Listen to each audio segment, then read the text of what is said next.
અહીંયા આપણે કેલેન્ડર વિશે જાણીશું। અહીંયા આપણને NMS નો એક પ્રશ્ન આપ્યો છે, જો 7 જાન્યુઆરીએ મંગળવાર હોય તો 21 જાન્યુઆરીએ કયો વાર હશે?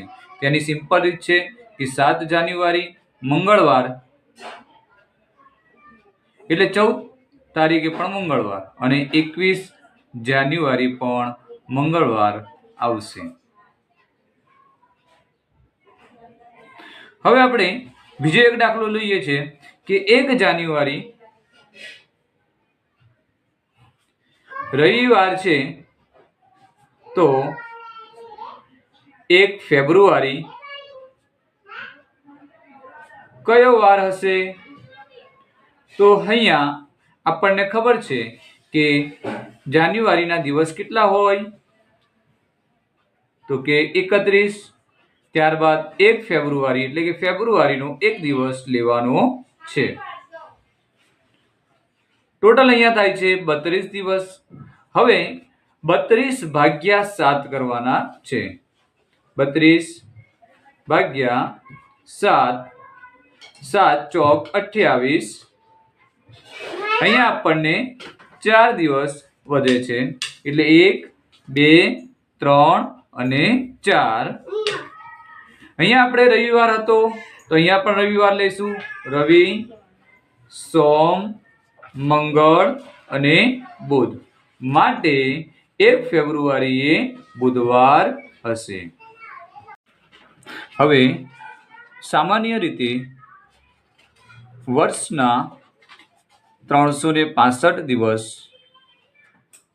હોય છે, પરંતુ લીપ વર્ષ હોય ત્યારે 366 દિવસ હોય છે।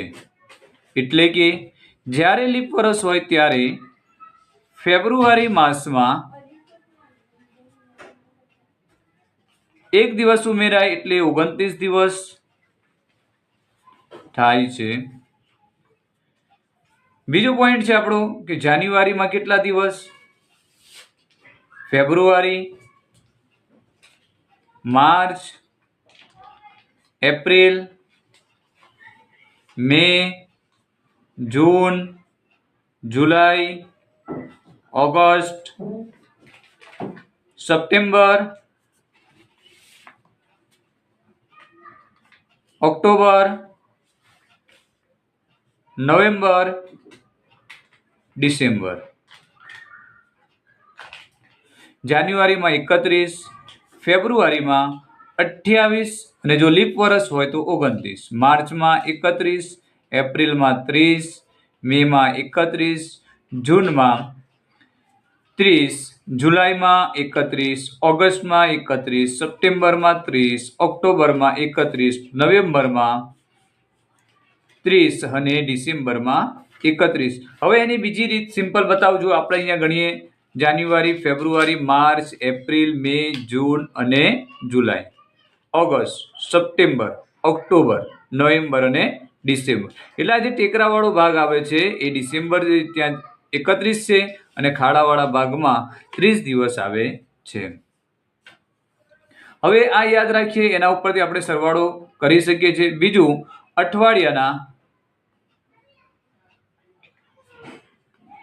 7 દિવસ। હવે આપણે એક દાખલો લઈએ છીએ। 1 જાન્યુઆરી 2025 ને સોમવાર છે 2 માર્ચ 2025 કયો વાર હશે?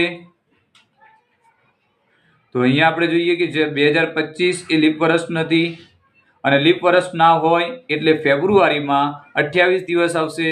જાન્યુઆરીના દિવસ લખીએ, જાન્યુઆરી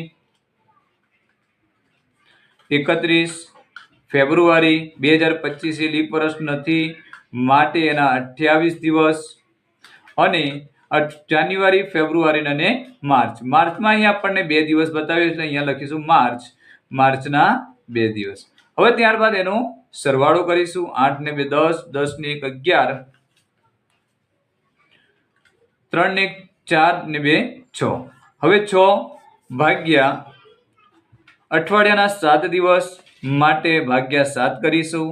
7 છંગ 42, 7 7 49, 7 અઠ્ઠા 56, 7 નવા 63 લઈએ તો વધી જાય એટલે 7 અઠ્ઠા 56. અહીંયા સરળ આપણે બતાવું છું. 56 પછી સીધું જ ગણી લેવાનું. 57, 58, 59, 60 અને 61 એટલે અહીંયા 5 શેષ વધે છે. અહીંયા લખવાનું 1, 2, 3, 4 અને 5. અહીંયા આપણને 1 જાન્યુઆરી સોમવાર હતો એટલે અહીંયા સોમવાર લખીશું. સોમ, મંગળ, બુધ, ગુરુ, શુક્ર એટલે કે 2 જાન્યુઆરી એ શુક્રવાર આવે છે. ત્યાંથી આપણે સ્ક્રીનશોટ લેવો હોય તો આપ લઈ શકો છો. હવે આપણે જોઈશું લીપ વર્ષ. લીપ વર્ષ એટલે દર 4 વર્ષે આવે છે. દાખલા તરીકે 2024. 2024 ને 4 વડે ભાગતા શેષ 0 મળે તો એ વર્ષ લીપ વર્ષ હોય છે. 2024 પછી ત્યારબાદ 4 વર્ષ એટલે 2028, 2032, 2036, 2040 એ લીપ વર્ષ છે અને લીપ વર્ષના દિવસો 366 હોય છે. હવે આપણે એક દાખલો અહીંયા જોઈએ છે કે 1 જાન્યુઆરી 2024 સોમવાર છે તો 1 જાન્યુઆરી 2025 કયો વાર હશે? અહીંયા આપણને ખબર છે કે 1 જાન્યુઆરી 2024 એ લીપ વર્ષ છે માટે આ વર્ષના દિવસો 366 હશે અને 366 જ્યાં 1 જાન્યુઆરી એટલે કે 1 ઉમેરવામાં આવશે એટલે અહીંયા આપણને મળશે 367. 367 ભાગ્યા 7 કરશો. 7 પંચા 35 અને 7 દુ 14. અહીંયા આપણને શેષ 3 વધે છે માટે 1, 2 અને 3. અહીંયા આપણને 1 જાન્યુઆરી 2024 સોમવાર હતો માટે અહીંયા સોમવાર, મંગળવાર અને બુધવાર માટે 1 જાન્યુઆરી 2025 બુધવાર આવે છે. હવે એની એક બીજી રીત, સિમ્પલ રીત તમને બતાવું છું કે જો 1 જાન્યુઆરી 2000 લીપ વર્ષ નથી લેતો, લીપ વર્ષ વગર લઉં છું એટલે કે 2025. 1 જાન્યુઆરી 2025 સોમવાર છે તો એનો છેલ્લો દિવસ એટલે કે 31 ડિસેમ્બર, છેલ્લો દિવસ 31 ડિસેમ્બર 2025 પણ સોમવાર જ હશે. સામાન્ય વર્ષમાં પહેલો અને છેલ્લો દિવસ સરખો હોય છે. હવે અહીંયા આપણે એક દિવસ ઉમેરવાનો છે એટલે કે લીપ વર્ષ આવે છે. લીપ વર્ષ જાન્યુઆરી 2024 એ લીપ વર્ષ છે, ત્યાં સોમવાર હોય એટલે અહીંયા આપણે એક દિવસ ઉમેરીશું.